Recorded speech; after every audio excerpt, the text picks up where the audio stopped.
তোমাদের সকলকে স্বাগত জানাই আমার নতুন একটা ভিডিওতে। তো আমি নতুন স্কুটিটা নিয়েছি, তো আমি এখন তো স্কুটি নিয়ে বেশিরভাগ যাতায়াত করি।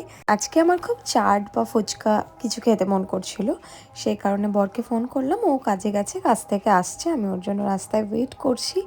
তো ওয়েট করতে করতে ভাবলাম কেননা ব্লগটা বানানো যাক। তো নতুন স্কুটি নিয়ে আমি ঘুরছি, আমার তো ভীষণ ভালো লাগছে।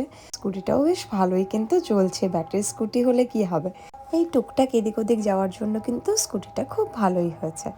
যাই হোক, বড় ততক্ষণে চলেই এলো। তো ঠিক করলাম যে আমার স্কুটিটা রেখে গাড়িতে করে যাব, কারণ ওইটা অনেকটা দূর আর ঠান্ডাও ভালোই আছে। স্কুটিতে বেশ ঠান্ডাই লাগছিল। কিন্তু আমার আর ওর হচ্ছে ফেভারিট জায়গা আছে একটা, যেখান থেকে আমরা চাট বা ফুচকা বা দই ফুচকা ওখানে ভীষণ টেস্টি বানায়, যেটা হচ্ছে চণ্ডীদাস।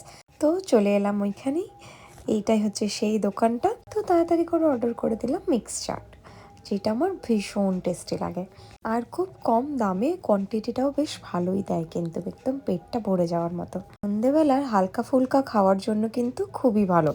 যাই হোক, আমি খেয়ে দিয়ে আবার বাড়ি চলে এসেছিলাম, আরও চলে গেল কাজে। আমাদের এইরকম হঠাৎ হঠাৎ প্ল্যান কিন্তু হয়েই থাকে। তো সন্ধেটা বেশ সুন্দর করেই কাটালাম। আজকের জন্য ভিডিওটা এতটুকু। দেখা হচ্ছে নেক্সট ভিডিওতে খুব তাড়াতাড়ি।